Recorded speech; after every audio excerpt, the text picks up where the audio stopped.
Bonjour à tous chers auditeurs, ici Jack Price pour le Priceless Chronicle de votre journal préféré, le Daily Bugle format audio. Aujourd'hui chers auditeurs, votre journaliste préféré a décidé de se pencher sur un cas bien particulier. Il est temps de mettre en lumière ces soi-disant héros qui sont en réalité des menaces bien réelles, à commencer par ce maniaque vert. Oui, je parle bel et bien de Hulk. Vous savez qu'il avait des troubles psychiatriques ? Nos équipes ont longuement étudié le sujet et aujourd'hui je peux donc vous proposer un rapport sur le soi-disant Dr Banner. Bruce Banner, le héros, souffre de troubles dissociatifs de l'identité. À tort confondu avec la schizophrénie, le TDI est en réalité un trouble qui fait que différentes personnalités ou alters se partagent un même corps.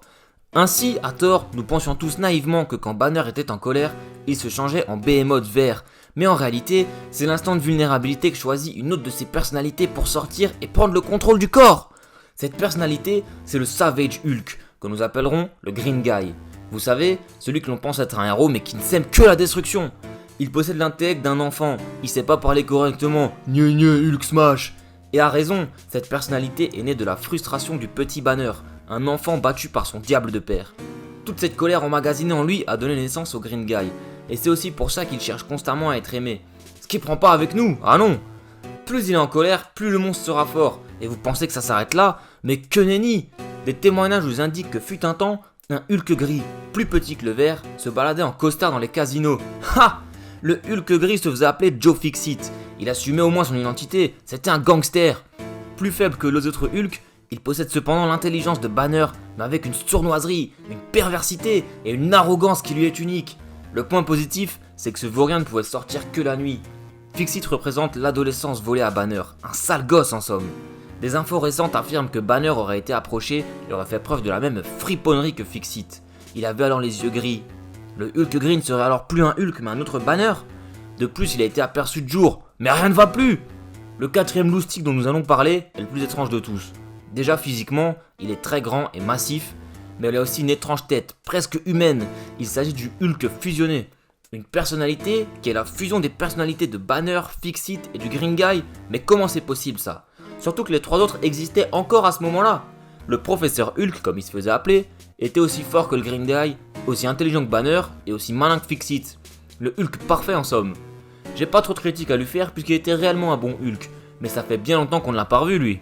La particularité du professeur est inverse à celle du Green Guy. Plus il était en colère, moins il était fort, et la rage devait être retransformée en Banner, une sorte de sécurité donc. Et dites, on pourrait pas garder que celui-là ? Mais attendez chers auditeurs, les deux pires sont pour la fin. Vous vous rappelez quand Hulk a failli détruire New York ? Bingo, c'en était encore un autre.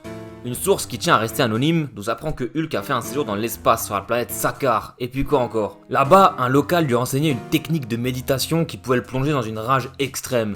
Une autre personnalité est née, le Green Scar, ou briseur de monde. C'est le plus énorme des Hulk, le plus en colère, le plus fort. Sa rage était sans limite. Il pouvait parler intelligemment et contrairement aux autres personnalités qui sont toujours en conflit pour le contrôle du corps, le briseur du monde était allié avec Banner et il dominait donc librement, vous vous rendez compte ? Cet animal portait bien son nom, puisqu'il aurait pu détruire la Terre si un vrai héros comme Sentry ne l'avait pas stoppé. Cette personnalité est ensuite restée cachée dans le subconscient de Banner pour l'aider à guérir. Mais je suis sûr qu'il est toujours là, quelque part, prêt à frapper. Mais le pire du pire, chers auditeurs du Bugle, le voici. Les rumeurs disent que dans l'esprit de Banner, cette personnalité possède l'apparence d'un monstre reptilien. Il est né du besoin de Banner d'avoir un père protecteur. C'est le Devil Hulk. Comme le bon docteur a grandi dans un monde sans amour, Devil est extrêmement violent. Mais il agit tout de même souvent pour réparer les injustices et protéger les faibles. S'il est globalement méchant, il est très protecteur envers les autres personnalités de son système, enrageant quand quelqu'un blesse le Green Guy. Quand Hawkeye nous avait enfin débarrassé de Hulk durant la Seconde Guerre civile, le monstre est bien vite revenu. Mais ce qui a changé, c'est que ce n'était plus Banner la personnalité dominante, mais plutôt ce Devil, cet immortal Hulk. Il peut sortir que la nuit, mais il ressuscite dès que le soleil se couche, même s'il est en morceaux. Ce Hulk est très très fort, mais il est aussi diaboliquement intelligent et sadique. Une très grosse colère le changera en Green Guy, même s'il domine totalement le système de Banner, allant jusqu'à influencer le docteur en journée. On dirait que nos ennuis avec lui sont loin d'être finis. Et voilà, chers auditeurs, le Priceless Chronicle touche déjà à sa fin. Vous êtes tous tristes qu'on se quitte déjà, je le sais bien, mais pas de panique. On se retrouvera bientôt pour soulever plus de vérité. Abonnez-vous pour ne rien manquer et faites écouter l'émission à vos amis. Je vous laisse profiter du reste de votre journée. C'était Jack Price au micro pour le Daily Bugle. Au revoir et à bientôt.